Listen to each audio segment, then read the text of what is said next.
இப்போ ஆக்ட்ரஸ் இனியா கூட நெறைய நீங்க ஒர்க் பண்ணி பார்த்துருக்கோம். அந்த எக்ஸ்பீரியன்ஸ்.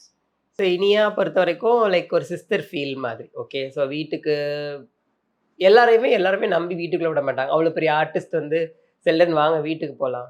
செல்டன் வீட்லயே ரெடி ஆயிரலாம். இது நல்லா இருக்கா? இது நல்லா இருக்கா? இது மேட்ச் ஆகுமா? இது சூப்பரா இருக்குமா? இந்த ஹேர் ஸ்டைல் பண்ணலாமா? இந்த ஹேர் ஸ்டைல் பண்ணலாமா?" டிஸ்கஸ் பண்ணி எது குடுத்தாலும் நான் பண்ணி முடிச்சுருவேன். அதனால அதே மாரி குயிக் டைம்லயே முடிச்சுருவேன். அதனால சென்னையில ஆல்மோஸ்ட் லோக்கல் ஈவென்ட்ஸ் சென்னையில எது இருந்தாலும் உடனே கூப்பிடுவாங்க. வொர்க் முடிச்ச உடனே பேமெண்ட் கைக்கு வந்துரும். ஓகே. அது முக்கியம். She never delay for the payment. And in case அப்படி டிலே ஆச்சுன்னா, மொத்தமா சேர்த்து ஒரே டைம்ல எனக்கு பே பண்ணிருவாங்க.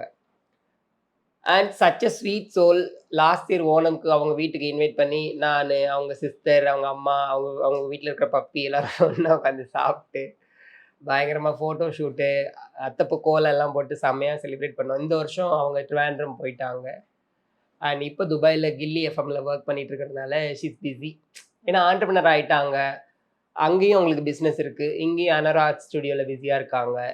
நெறைய மூவிஸும் கமிட் ஆயிருக்காங்க. இப்போ மூக்குத்தி அம்மன் 2ல கூட பண்றாங்க போல.